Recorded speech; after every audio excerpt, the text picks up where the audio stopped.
Bonjour les amis et bienvenue sur ma chaîne vidéo YouTube, chaîne consacrée à l'investissement financier et immobilier. Cette semaine, je vous propose de poursuivre le travail sur le déficit foncier, puisque suite à la dernière vidéo, un abonné m'a posé la question suivante. Est-ce que le déficit foncier est-il optionnel? Est-ce qu'on a le droit de ne pas l'utiliser? Donc, je vous propose de traiter ce sujet en 4 parties. D'abord, rappeler ce qu'est le déficit foncier. Ensuite, définir et préciser son mode de fonctionnement. En troisième partie, je reviendrai sur le cas des intérêts et des charges d'emprunt. Et enfin, je vous donnerai un exemple chiffré pour que tout ça soit bien clair. Je suis Jérôme Millian, je suis le dirigeant fondateur du cabinet de gestion de patrimoine Prad Millian Capital et je suis ravi de vous voir pour cette nouvelle vidéo.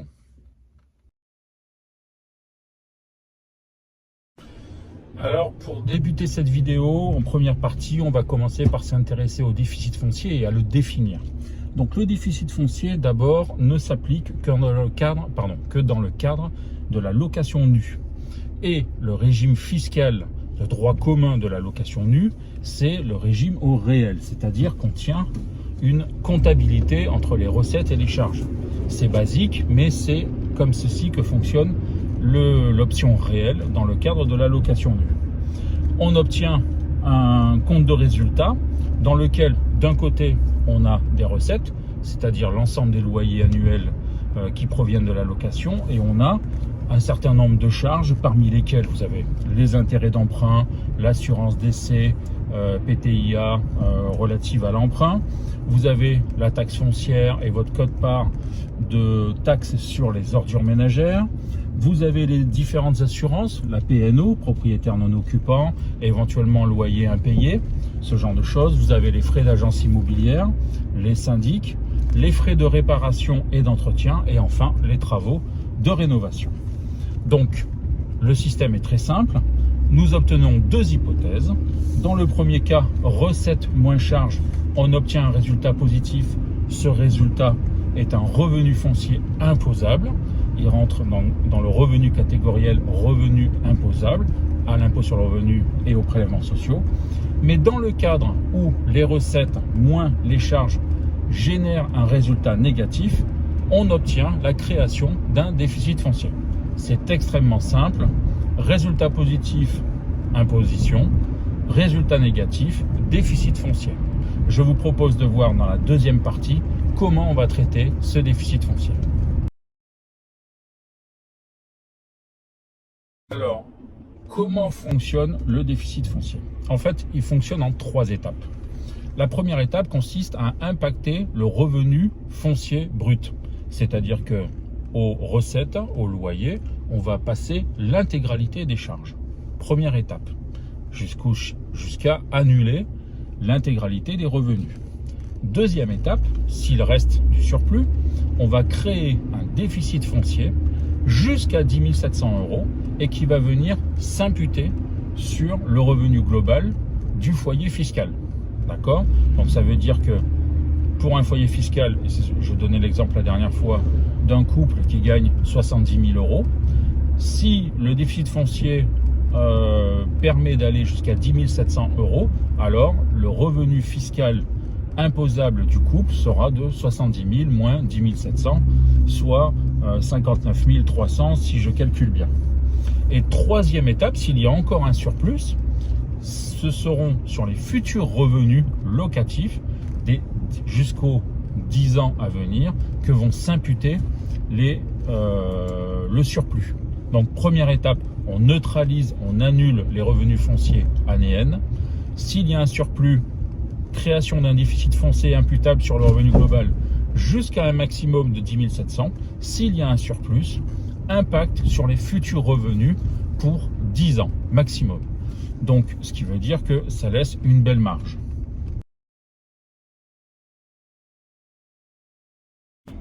Cas particulier des charges et des intérêts d'emprunt.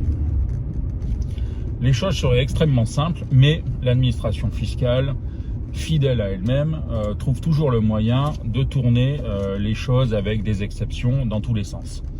Donc, en fait, les charges financières, c'est-à-dire les intérêts d'emprunt, l'assurance décès PTIA, les frais de dossier bancaire, les frais de caution SACEF par exemple, ou d'hypothèque ne sont déductibles que du revenu foncier. Ils ne peuvent pas créer de déficit foncier. Ce qui veut dire que techniquement, on va toujours imputer en premier lieu sur les revenus fonciers, sur les revenus bruts, le montant des intérêts pour aller jusqu'à la neutralité de ces revenus fonciers, mais en aucun cas on ne peut réaliser un DF, un déficit foncier, grâce aux intérêts d'emprunt. En revanche, ce qui n'aura pas été utilisé dans l'année N sera exploitable en N+1. Donc, c'est pas une astuce, c'est un mode de fonctionnement très particulier. Donc, il faut toujours avoir en tête que dans le schéma qu'on vient de décrire précédemment, première étape, deuxième étape, troisième étape, dans la première étape, dans l'annulation des revenus fonciers, dans l'ensemble des charges qui vont passer en déduction des loyers pour définir le revenu imposable, la priorité est donnée aux intérêts et aux charges d'emprunt avant toute chose. Alors, spontanément, la plupart des gens disent « Ah, mais c'est pas très intéressant puisque on perd le bénéfice du déficit foncier ». Je vous invite à voir ma précédente vidéo sur le déficit foncier. Pourquoi ? Parce que je vous rappelle que le déficit foncier s'impute sur le revenu global. Or, le revenu global ne permet d'avoir une diminution, une réduction d'impôt qu'à la hauteur de votre tranche marginale d'imposition. Quand dans le même temps, les revenus locatifs, qu'ils soient en BIC ou en NU, ce qui nous concerne aujourd'hui, sont doublement imposés. Donc, selon vous, la réponse est dans la question, mieux vaut-il une réduction d'impôt de 30% grâce à une baisse du revenu global, ou est-ce qu'il vaut mieux avoir une réduction de quasiment 50% en impactant les futurs revenus fonciers? Bon, là, je ne vais pas tourner autour du pot, hein, c'est très simple. Donc, c'est important d'avoir en tête ce schéma-là, en tout cas au titre déclaratif, parce que l'erreur ne vous est pas favorable. L'erreur qui créerait du déficit foncier vous met dans une situation où le fisc est bénéficiaire. Voilà, c'est juste une petite notion sur laquelle je souhaitais revenir. Nous allons revenir sur un exemple chiffré pour que les choses soient bien claires. Alors, je vous invite soit à prendre des notes, parce que ce n'est pas forcément très évident de prime abord, ou bien de m'envoyer un mail avec comme objet DF, comme déficit foncier, et je vous enverrai les chiffres directement par PDF. Voilà, donc imaginons un bien locatif qui génère un revenu brut annuel d'environ 6 000 euros. En face de cela, et de façon très simple, nous avons pour 8 000 euros d'intérêt d'emprunt et nous avons réalisé des travaux de rénovation pour un montant total de 12 000 euros. Comment est-ce qu'on va traiter le dossier? Le calcul Basule consisterait à dire je prends mes loyers, plus 6 000, je retire les 8 000 d'intérêt d'emprunt plus les 12 000 de rénovation et j'obtiens 6 000 moins 20 000 égale moins 14 000. Voilà, affaire très simple. Techniquement, c'est pas du tout comme ça que ça va être traité. Et en plus, ça serait une mauvaise affaire sur le plan fiscal. Je m'écarte un peu, il y a beaucoup de monde en cette fin de journée à Montpellier. Nous y voilà. Donc, comment est-ce qu'on va procéder? La première étape va consister à, je vous l'ai dit tout à l'heure, à passer en priorité les intérêts d'emprunt en déduction du revenu locatif. Nous avons un revenu de plus 6 000 euros. Nous avons des intérêts d'emprunt de 8 000. 6 000 moins 8 000 égale moins 2 000. Or, les intérêts ne peuvent pas créer du déficit foncier, je vous l'ai dit.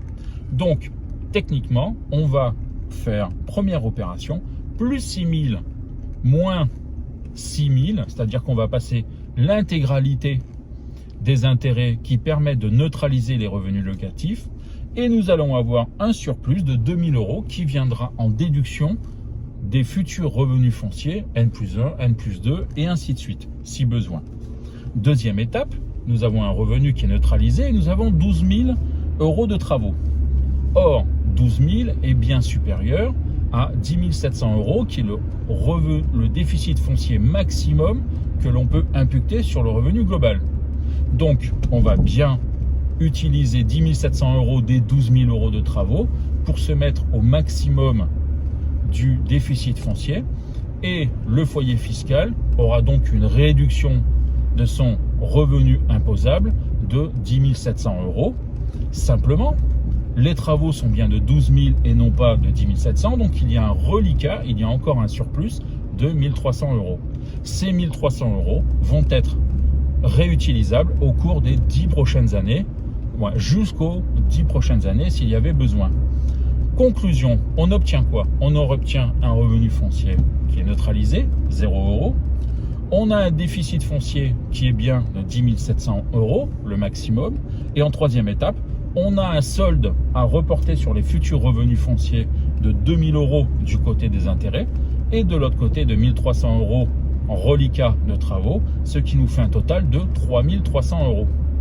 Ces 3 300 € viendront impacter en N+1 les revenus fonciers. Si l'année prochaine, je dis n'importe quoi, il y a toujours 6 000 € de revenus, avant même de passer les charges de l'année N+1, il y aura déjà une baisse du revenu locatif imposable de 3 300 €. C'est QFD. Est-ce que le déficit foncier est optionnel?